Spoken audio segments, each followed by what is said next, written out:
Some people think that if you've played one RPG, you've played them all.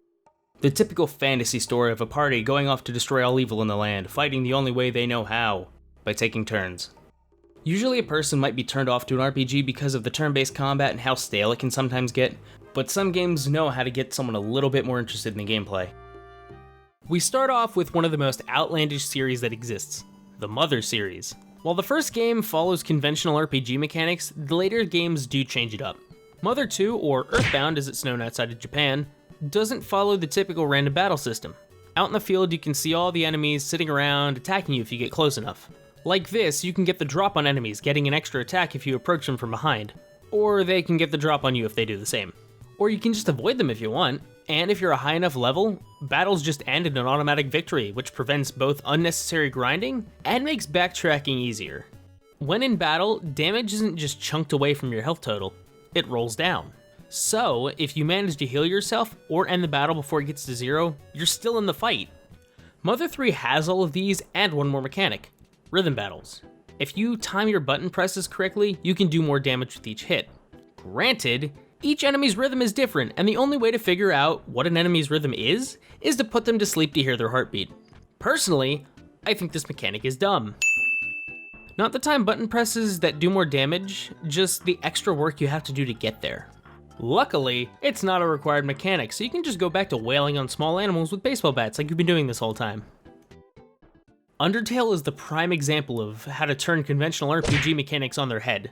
It questions the grinding of monsters for experience, as you do in most RPGs, and gives you a new option: befriending them. Instead of just attacking like you would normally do, you can do other things like compliment them or pet them. How you act in these fights will impact the ending you get. If you attack, you can do more damage by timing your button press in this weird box here. When you get attacked, you have to go through a little bullet hell style minigame. Now this can be anything from dodging bullets to jumping obstacles or basically playing a rhythm game. And the more monsters you fight at a time, the more crowded the box gets with bullets. Now obviously enough, it's important to dodge the bullets, but it's even more important if you're doing a pacifist run. Considering you aren't killing anything and getting experience, your health total never changes. During a genocide run though, you're gonna get a little bit more health, but I'll leave it up to you to figure out if it's worth it or not. Lastly, we have Chrono Trigger, that one game that's always on those lists of SNES games you should play or best RPGs ever. Even though it's created by the minds behind Final Fantasy, it takes combat in a whole nother direction. As opposed to just lining up like in Final Fantasy, your party spreads out surrounding the monsters you've encountered. During the fight, you can take advantage of your positions near enemies. For example, ranged weapons are shot across the battlefield when an enemy is far away, but when they're close, they take the butt of a crossbow instead. Monsters also wander around getting closer to hit certain party members. And then we have the tech system. Each character has a list of special moves that use up MP that can be used for either magic or special attacks. For example, Chrono's Cyclone attack can hit multiple enemies that are close together, and Frog's Slurp Cut pulls an enemy in close then hits them back.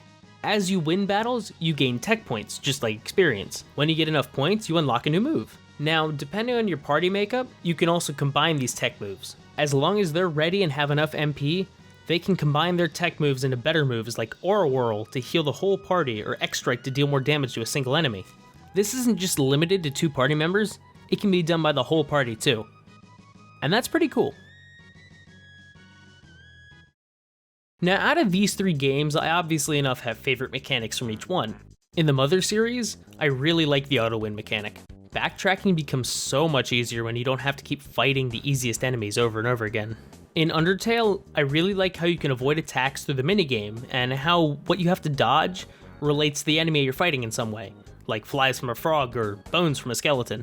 And in Chrono Trigger, I really like how you can attack multiple enemies on screen, and also combine attacks to do even more damage. When playing, I really just kept wanting to know what attacks I could do next, and it really kept me invested. Well, I mean, that in the story, but that's not the topic of this video.